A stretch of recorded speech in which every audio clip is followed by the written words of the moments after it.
Hey guys, welcome back. Once again, advice for the days is huwag humato ng di mahatulan. Ganito po yan eh.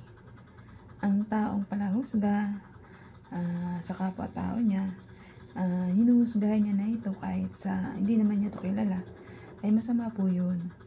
Masama po yung naghuhusga tayo sa kapwa-tao natin na hindi naman natin inalam kung ano talaga yung totoong nangyari o nagawa niya.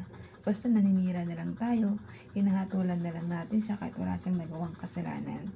Kasi bakit? Kasi bakit natin ito hinahatulan? Bakit? Kasi naiigit tayo dun sa tao na yun. Huwag po ganun. Magbago na po tayo. Sa alam natin, ugali nating mali. Kapag mali, huwag na po nating baluktutin yung mali. Itama po natin yung mali.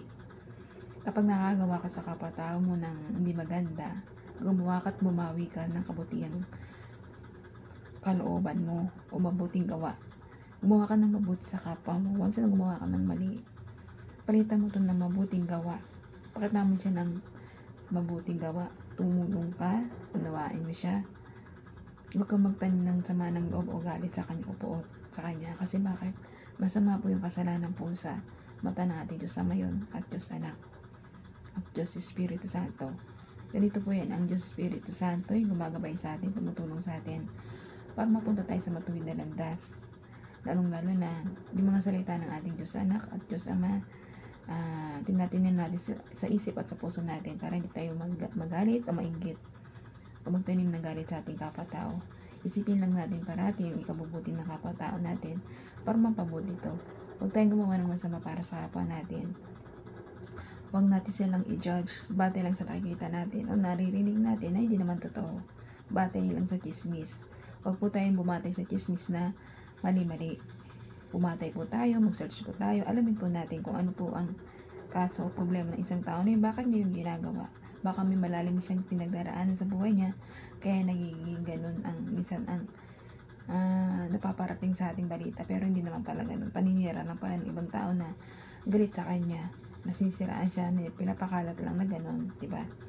Pero pag once na gano'n, naririnig natin, wag muna tayo mag-judge sa tao na alam natin, hindi naman natin alam.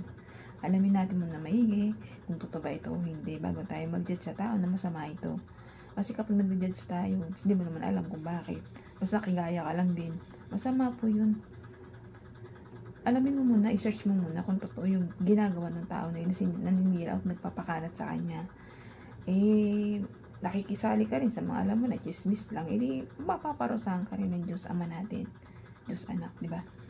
Kailangan gumawa ka ng mabuti sa kapwa mo para bumalik din kabutihan sa'yo. Huwag manira, huwag siraan, huwag manismis, maniwala sa mga chismis na alam mo naman, chismis lang.